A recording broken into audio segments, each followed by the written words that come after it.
খুব সোনকালে ওলাব মেট্ৰিকৰ ৰিজাল্ট এপ্ৰিল মাহৰ ভিতৰত এপ্ৰিলৰ মানে বিহুৰ আগত হ'ব নেকি খুদিয়ান বিহুৰ আগত আগে পিছে বিহুৰ আনন্দৰ মাজতে ঘোষণা কৰা হ'ব মেট্ৰিকৰ পৰীক্ষাৰ ফলাফল ৰাজ্যৰ লাখ লাখ মেট্ৰিক পৰীক্ষাৰ্থীৰ বাবে শিক্ষামন্ত্ৰী ডক্টৰ ৰণোজ পেগুৰ ডাঙৰ ঘোষণা যে এইবাৰ মেট্ৰিকৰ পৰীক্ষাৰ ফলাফল সেবাই বিহুৰ আগে পিছে ঘোষণা কৰিব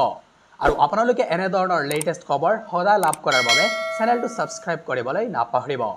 মেট্ৰিকৰ পৰীক্ষাৰ ফলাফলক লৈ শিক্ষামন্ত্ৰী ডক্টৰ ৰণোজ পেগুৰ বৃহৎ ঘোষণা যে কেতিয়া আসলতে এইবাৰ মেট্ৰিকৰ পৰীক্ষাৰ ফলাফল ঘোষণা কৰা হ'ব ইয়াক লৈ শিক্ষামন্ত্ৰী ডক্টৰ ৰণোজ পেগুৱে মন্তব্য কৰিছে আৰু তেওঁ জনাইছে যে এইবাৰ মেট্ৰিকৰ পৰীক্ষাৰ ফলাফল এপ্ৰিল মাহতে ঘোষণা কৰা হ'ব আৰু পৰীক্ষাৰ্থীসকলে এপ্ৰিল মাহতে মেট্ৰিকৰ পৰীক্ষাৰ ফলাফল লাভ কৰিব আৰু ইতিমধ্যে সকলো প্ৰস্তুতি সম্পূৰ্ণ কৰিছে শিক্ষা বিভাগে সেবাই ফলাফলৰ সকলো কাম-কাজ সম্পন্ন কৰিছে আৰু বহাগ বিহুৰ আগে পিছে ফলাফল লাভ কৰিব পৰীক্ষাৰ্থীসকলে এই মুহূৰ্তে এটা ডাঙৰ খবৰ যে মেট্ৰিকৰ পৰীক্ষাৰ ফলাফলক লৈ শিক্ষামন্ত্ৰী ডক্টৰ ৰণোজ পেগুৱে বৃহৎ ঘোষণা কৰিছে আৰু তেওঁ জনাইছে যে ছাত্ৰ-ছাত্ৰীসকলে মেট্ৰিকৰ পৰীক্ষাৰ ফলাফল বহাগ বিহুৰ আগে পিছে অৰ্থাৎ এপ্ৰিল মাহতে মেট্ৰিকৰ পৰীক্ষাৰ ফলাফল লাভ কৰিব আমি আপোনালোকক শিক্ষামন্ত্ৰী ডক্টৰ ৰণোজ পেগুৰ মন্তব্যটো শুনাই লৈছো এপ্ৰিল মাহৰ ভিতৰত এপ্ৰিলৰ মানে বিহুৰ আগত হ'ব নেকি খুদিয়ান বিহুৰ আগত আগে পিছে সাজু হৈছে ন সাজু মানে ৰাইজে প্ৰত্যেক অভিভাৱকে সুধি আছে কথা হয় বিহুৰ আগে পাছে বিহুৰ আগে আগতকেতো আগবাঢ়িব এবাৰ আপুনি কৈছিল আগতকে আগবাঢ়িব এবাৰ আগবাঢ়িব